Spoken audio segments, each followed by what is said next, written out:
Okay, so I just want to preface this video by saying that's the Evergel relic. This one right here is the best relic in the entire game because the damage boost that you get by this is just ridiculous. Now, with that being said, I'm not going to really talk about it much, nor include it with most of my builds that I do have here, and that is because that one, not everybody cares to run it because it can be pretty boring for some people, and it's most likely to get nerfed as well. So yeah, I'm just not going to really talk about it. We're just going to separate that one because yeah, this is the best by far. But yeah, for today, we're just going to do a bunch of yapping. Like no gameplay, it's just a big old yap sesh where I get to talk about all the builds that I run for every single character. And if I were to make some changes to it, assuming I had perfect RNG, where would I actually like to make those changes? But yeah, starting off with my buddy pal, the Wilder.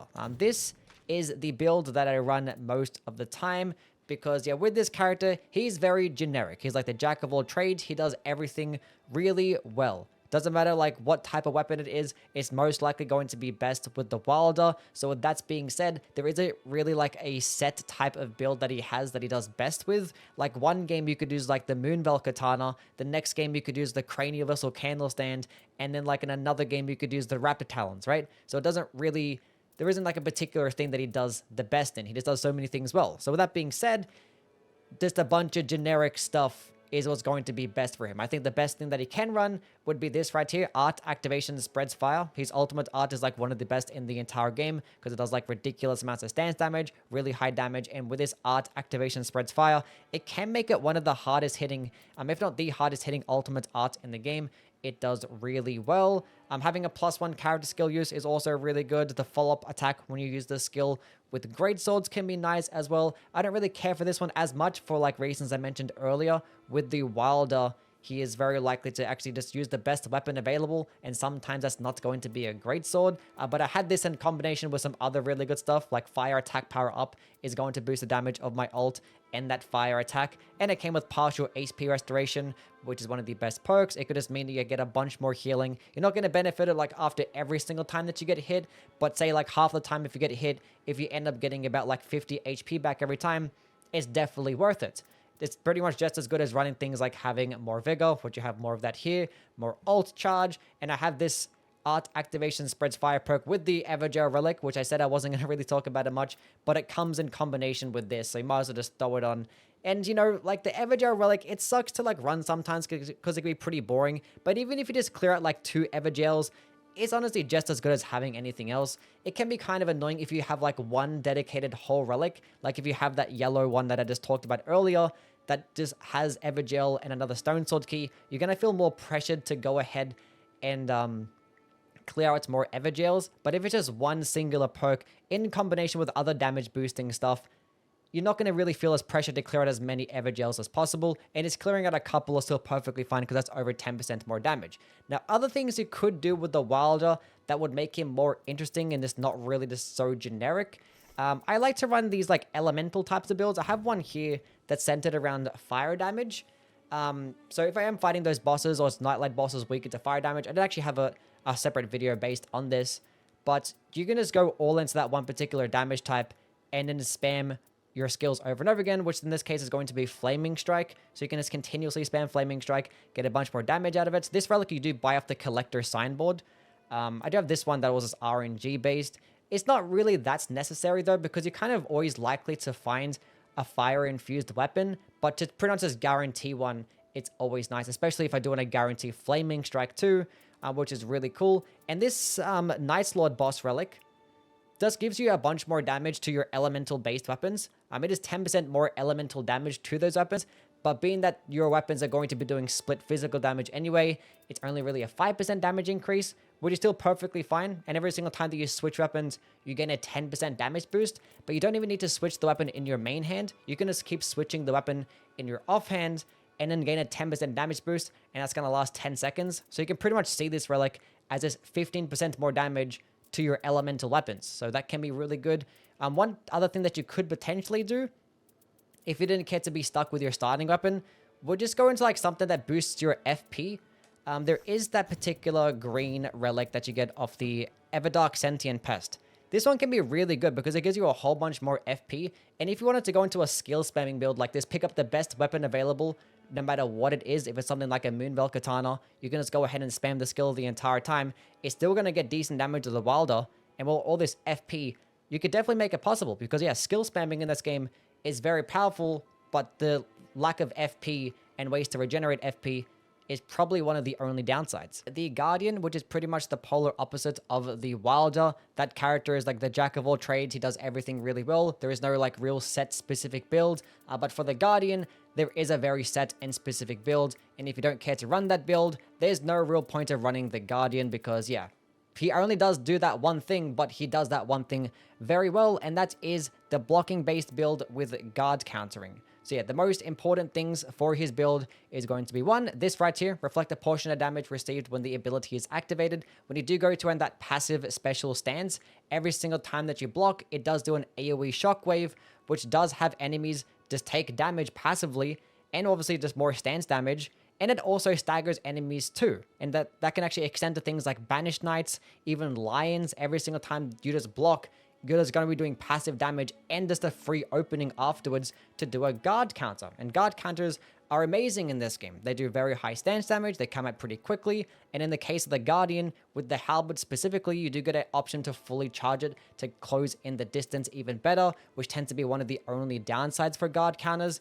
And we have a couple of guard countering boosts, the only two that you can get. One is a boost to your guard counters when you're at higher HP. When you are at maximum HP, it's about 30% damage boost. When you're at lower HP, it's about a 10% damage boost. But yeah, trying to stay at full health, and you get a whole bunch more damage with the guard counter. And we have another one with improved guard counters, which is 15% more damage all the time. In terms of the next most important thing would be this right here. Stamina recovers with each successful attack, and we got it perfectly alongside the reflected portion of damage received. And the reason why this is so important is because, one, with the Guardian, you're going to be blocking entire boss combos, and the only thing that's going to stop you from, blocking attacks is going to be running out of stamina. And every single time that you do damage, you're going to get some stamina back. And this AoE right here is going to help you get that stamina back. So every single time you block an attack, you actually gain a chunk back as well. And every single time you attack, you're going to save on some stamina. Even using skills. When you use skills, they don't consume any stamina, so it pretty much is just a net positive. And we do have another skill right here. Another relic right here that improves the duration of the skill, that makes it continuously spin over and over again, and every single time that it ticks for damage, it gives you a chunk of stamina back. Now, would I rather have the Evergel relic here instead? Obviously. But in terms of the rest of the perks, we have HP recovery. Recovery from successful guarding is about 10 HP for every single block, I think it is. And honestly, it's okay, not too bad. I probably would have rather have things like partial HP restoration instead, or like more vigor. Honestly, one perk that I wouldn't mind when it comes to survivability would be having 3 or more great shields equipped. I think I have one somewhere. This one right here. This is actually not that bad. You're pretty likely to find great shields. You already start off with one. And if you have 3, that's 200 more HP, which is like roughly around about like 15 to 20% more health, depending on what level that you're at. So that can be pretty decent as well if you find that one in combination with other good stuff. We do also have it create Whirlwind when charging halberd attacks, which honestly, I like this one a lot. Now, I don't really care for this one when you have your halberd two-handed, because a halberd heavy attack when two-handed is a very long animation, but being that you have your shield equipped, it's only going to be a one-handed charged heavy attack anyway, and it's still a nice wide horizontal swipe, so you can hit multiple enemies with it, and it's still going to be a faster animation, so it's actually going to stance break faster compared to if you have it two-handed, because the stance damage difference isn't really that great, but this is going to be a faster animation, and this Whirlwind just makes it do a bit more stance damage too, so it's decent. Another perk that I did have that I would have loved to run would be, yeah, this relic right here. This is like another amazing roll. Comes with partial HP restoration. It comes with ultimate charge increase, although the blocking giving you ultimate charge would just be better here. And it also comes with HP restoration when you use your ultimate art, which I would rather run this one for teams because it can also heal your teammates as well. And it can heal for a lot, especially when you hold onto the ultimate.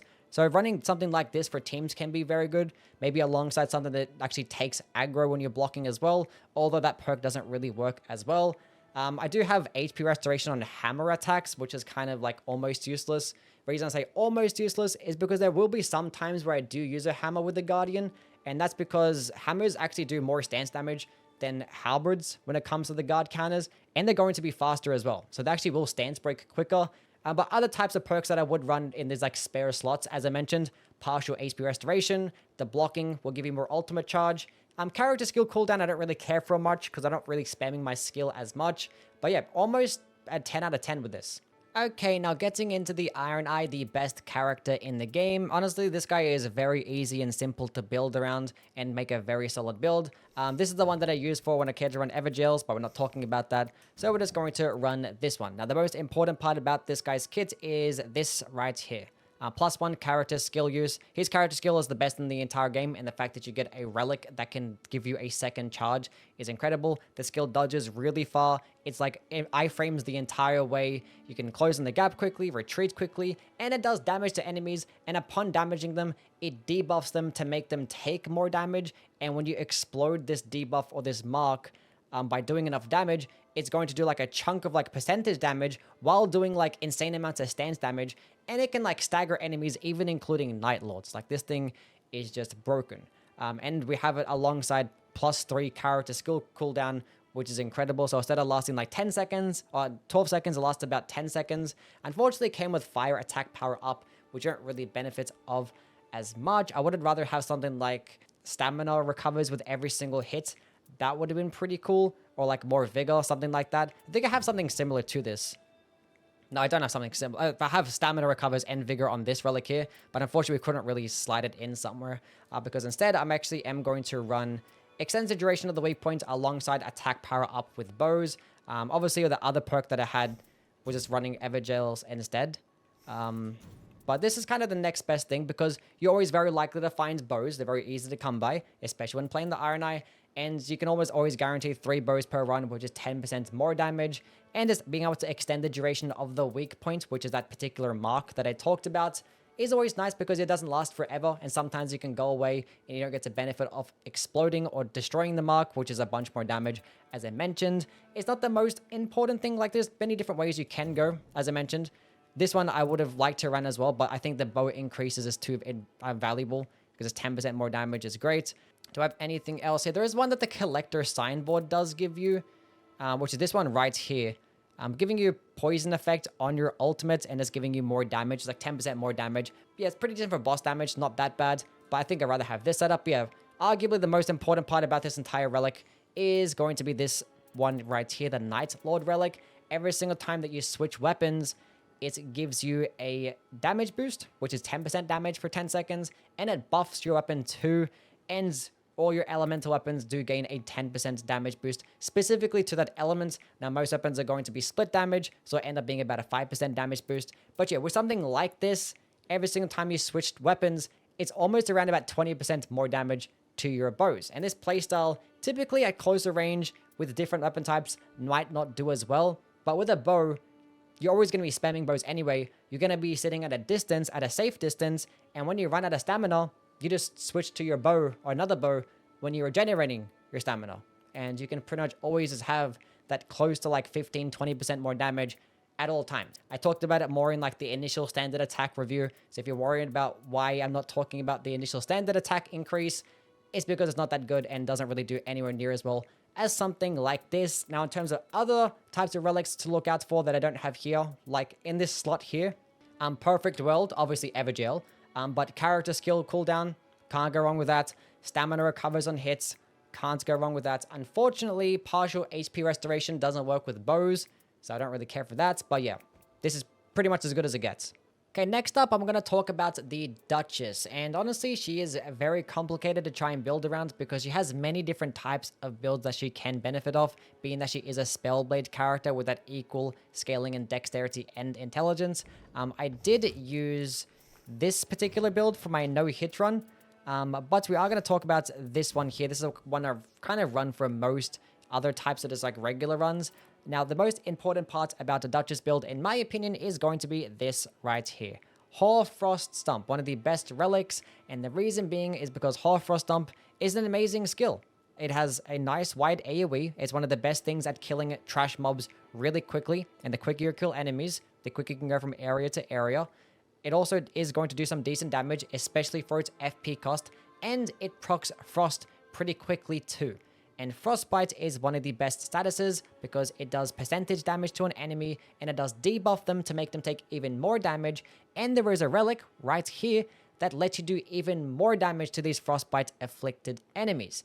And the fact that this, is a percentage damage type of status effect, when you use your skill in restage, it makes enemies take the last few seconds of damage all over again, or like 50% of that damage. And yeah, this synergizes perfectly with a status effect like Frost. And on top of that, Hoarfrost Stomp is a cold-based skill, and cold-based skills scale off dexterity and intelligence, which yeah, the Duchess is getting exactly that. Now you might get a bit more damage with Hoarfrost Stomp with someone like the Recluse, but the Recluse doesn't get to start off with Hoarfrost Stomp because she has a staff. So Hoarfrost Stomp Relic is best paired with the Duchess. Now when it comes to the next most important thing to use with a Duchess build, it would be Carrion Slicer. The Duchess with Carrion Slicer is the best character in the entire game because Carrion Slicer is incredibly fast, dirt cheap, like 4 FP, and it does ridiculous amounts of DPS in this game and in Elden Ring as well. Like, it's just one of the best spells, period. And the fact that the Duchess has like a really quick dodge and has that faster casting speed with her higher dexterity, it makes Carrion Slicer just be an amazing pairing, especially with the restage. It could be like more DPS than anybody else in the entire game. Like, that's how good it is. And, you don't have to rely on status effects too.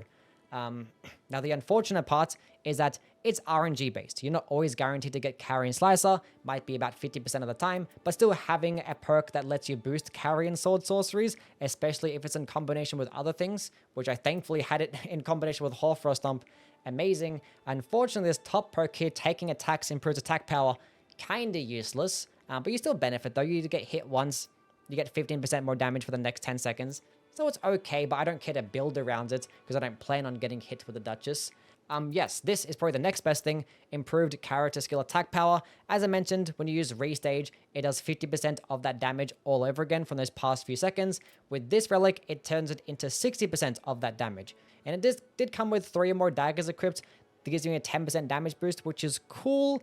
I don't really feel like I find much daggers that often when I am playing the Duchess. So this wouldn't be my first pick, but you can't really say no to more damage. And it is actually going to boost the damage of your spells as well, not just going to be your weapons. It did come with HP restoration on curve sword attacks, not that useful. And I did get dagger chain attack reprises event. Now this particular perk, I don't care for much because there isn't really many circumstances where I'm getting to the final light attack in a dagger combo. And even then, there are sometimes I'm not even going to use a dagger because if I find Carrion Slicer, not using a dagger, and if I find a katana, probably not going to be using a dagger either. So, but I am still going to run it because it still benefits. It did come with Vigor, but yeah, I was mainly using it for the attack power up on Frostbite afflicted enemies because worst case scenario, if I don't find Carrion Slicer, at least I have Hoarfrost Stomp and a way to do decent damage against these bosses when I have proc Frost, and you could like switch to whatever your highest damaging like dexterity based weapon is instead.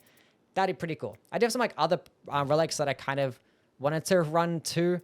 This one came with the improved character skill attack power, came with Carrion Slicer damage, which is 12% more Carrion Slicer damage.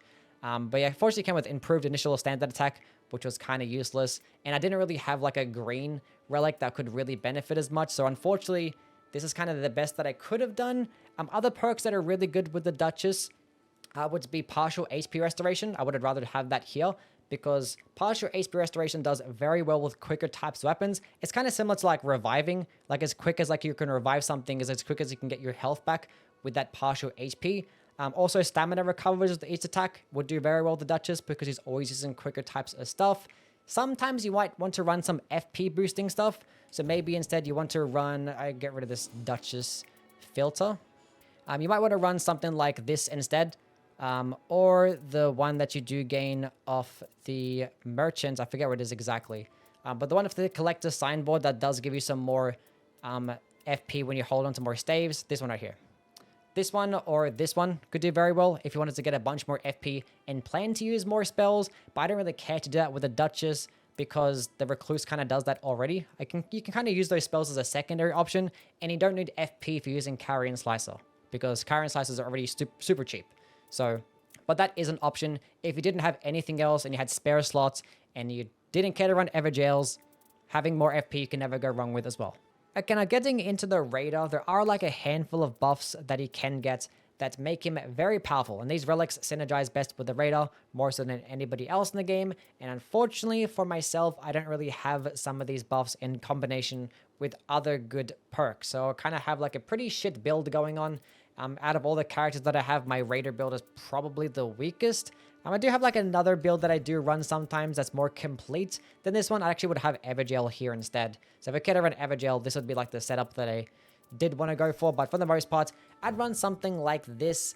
And yes, it's not perfect. Now you might be wondering, where's the critical hit buffs? Because if you checked out my video from a couple days ago that was like titled the best build in Nightreign, I was using a Raider using some critical hit boosting things. Now unfortunately, that build, despite how good it was like the easiest playthrough I ever had, it's still pretty RNG heavy. You're not always going to end up finding the best like stance breaking stuff and probably the best critical hits weapons. So for the most part, it's not really that reliable to try to build around, although it can be pretty fun still. But what I do want to build around though would be these two perks right here. The most important perks that he can run will be stuff that gives him more damage when he takes damage. And there's only 2 in the game, and conveniently, we have both of them on one perk. And unfortunately, the third perk was kind of useless, but I'm blessed that I ended up getting both of them together. Now, this one right here does give you a 10% damage boost and a 20% stamina increase when you do take damage while using the skill. And the skill gives you like infinite hyper armor and like 90% damage negation, so it works very well. And it synergizes perfectly with this skill, this perk that does give you more damage when you take damage again, but it doesn't have to be through any specific animation. Just any single time you take damage, it is a 15% damage increase for 10 seconds. So yeah, if you just use the skill one time while you're trading out with an enemy, you just gain a 25% damage boost. The skill only has a 12-second cooldown. You can pretty much have this buff active at all times. Now, when it comes to the Raider, these kind of equally likely to find things like colossal weapons, great hammers, and great axes. So you're not always limited to just using one weapon type. So using those perks that boost that one weapon type, not going to be the best thing. And his unique two-handed movesets, even his one-handed movesets, like it's just not good. It's so slow, it's sluggish, it's terrible DPS, it's not even good at that stance breaking because of how slow it is. So for the most part, you kind of just want a power stance instead. So unfortunately, you kind of lose out on having that decent critical hit option when you do power stance, because power stancing inherently doesn't really do that much stance damage. Like for a reference, if you power stance 2 giant crushes and do a jumping attack, it does less stance damage than a charged heavy attack of a straight sword. Now the stance damage is still decent, but it's not really worth building around. Yeah, for the most part, the next most important things to run would be improved initial standard attack.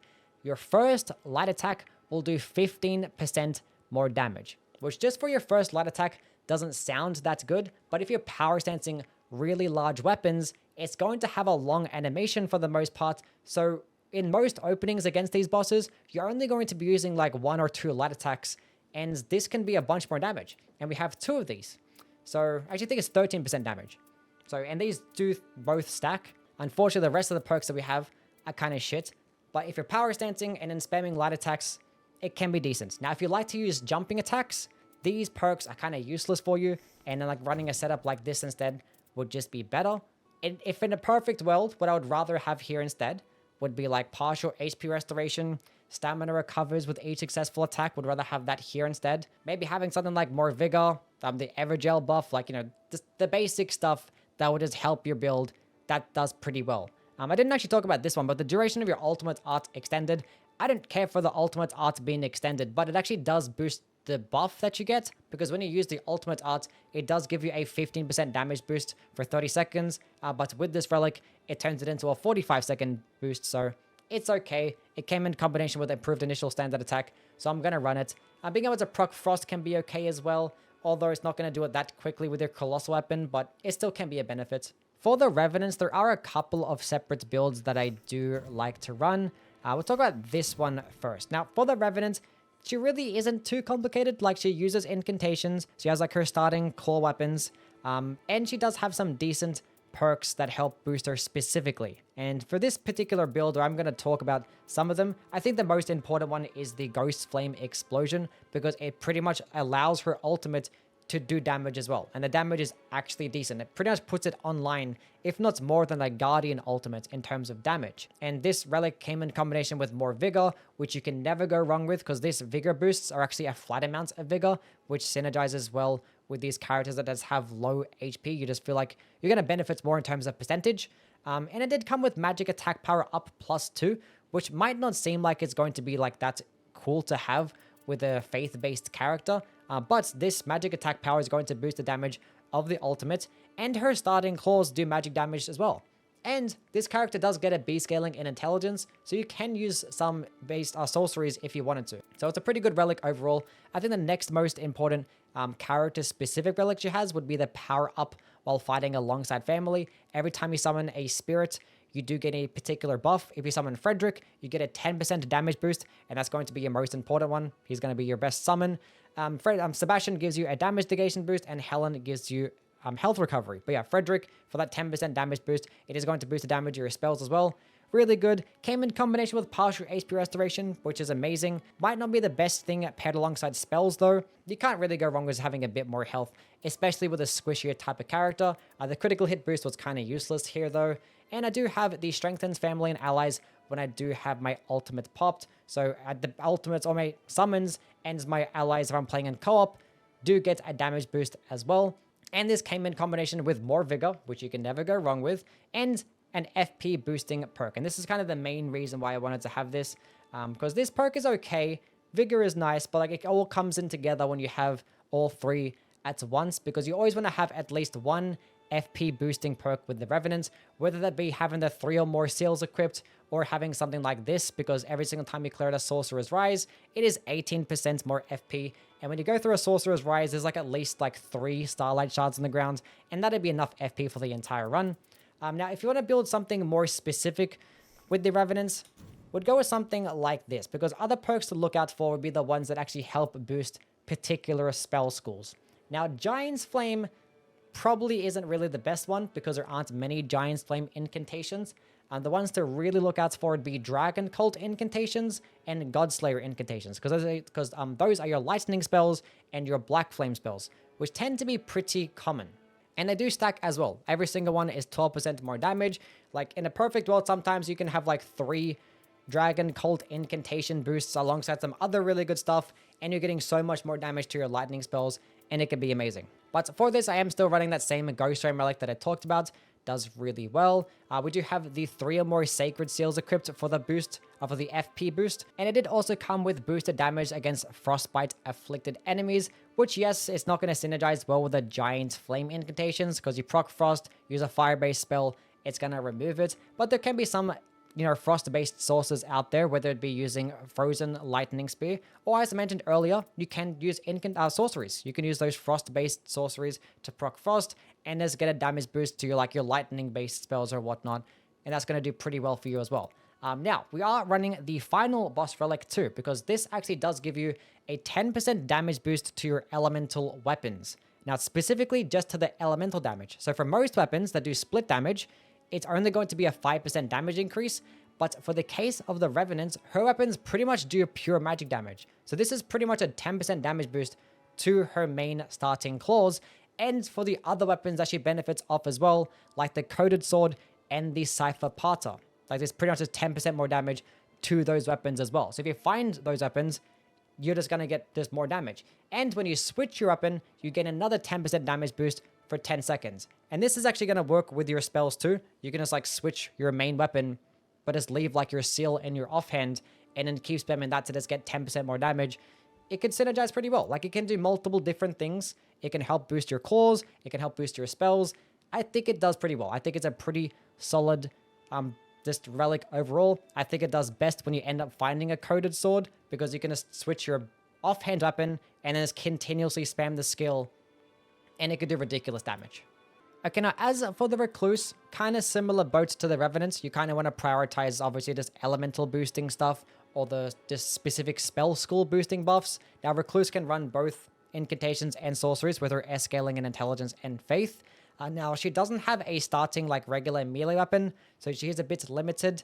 And her character specific relics aren't really the best either. Like the only one I really care for that much would be the ones that gives you Terra Magica when you collect an affinity, and this Terra Magica pool can be about 15% more damage to your magic based sources at least. This one can be pretty cool. It came in combination with Crystallian sorceries, which is amazing, which tends to be like the most common based sorceries that you tend to find, because there are 2 separate staves that can come with Crystallian sorceries. The only other like character specific relic I would care for would be the one that gives you a damage boost to yourself after you proc your ultimate, which is about 15% more damage. Now unfortunately you do drain your health in the meantime, but you can get your health back. Can be a nice damage increase, but it did come with magic attack power up +1, which is 5% more magic damage, and it came with Godslayer incantation increase, which is nice as well, because Godslayer incantations tend to be pretty common, and there's 12% more damage to those. And for the last relics that I'm going to talk about is just FP boosting stuff. Now this is kind of overkill. This one you do buy off the collector signboard, but it comes with magic attack power up as well. But yeah, this is like way more FP than you really need, especially because the Recluse can regenerate her own FP already. But this way you don't even have to regenerate FP. You can just like spam spells the entire time if need be. If I were to make like the perfect Recluse build, it would be like magic attack power up +2 3 times, and like Crystallian sorceries here 3 times, and you can just like leave the top perks. Or if you want more survivability, then having like vigor +3, vigor +3, vigor +3. You can't go wrong with something like that as well. I think those are the most important things. Okay, lastly we have the Executor, and this one is the most simple one out of all of them. He starts off with a katana, he gets bleed. This character gets an S scaling, an arcane, and dexterity.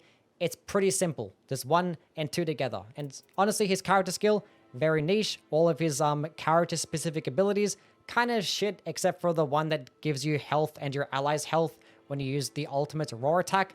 That can be okay. But yeah, for the most part, just maximize your damage. Just use things that guarantee status effects. And we have 2 that can guarantee poison and frost on the same weapon that gets bleed. And not only do you get these status effects, but it also comes with guaranteed ways to increase your damage when these status effects are procced. The poison one just gives you a damage boost, like a unique buff when you proc the poison, and one is specifically against an enemy that is inflicted with frost. And for my last slot, I got an absolute almost a god roll. The fundamentals incantations, obviously useless, but 3 more katanas equipped is 10% more damage, and attack power up when facing a poison inflicted enemy, which is going to synergize with the vicinity increase. That's 10% more damage, 10% more damage to this. It does well. Obviously, Evergel would do better here, but fuck Evergels, it's boring anyway. So yeah, this setup is just incredible. You get to go invisible when you proc frost. You get to proc frost, which does it really well. Like the only downside is that you get a bit of a damage decrease when you have a poison infusion. It does decrease your damage by about 15%. But with this buff and with this buff, it makes up for it. And what you can do is just use this katana to proc frost and poison, and then switch to your higher damaging katana that you might end up finding, like a Hand of Millennia or like a Moonveil. You could just use those instead. So yeah, that's pretty much the setup for the Executor. Okay, that is that completed. I'm done yapping. That was a lot. Let me know what your opinions are down in the comments. Let me know what your build that you have. If you have like any cool god rolls, just share them in the comments, and I will catch you all around. See yas.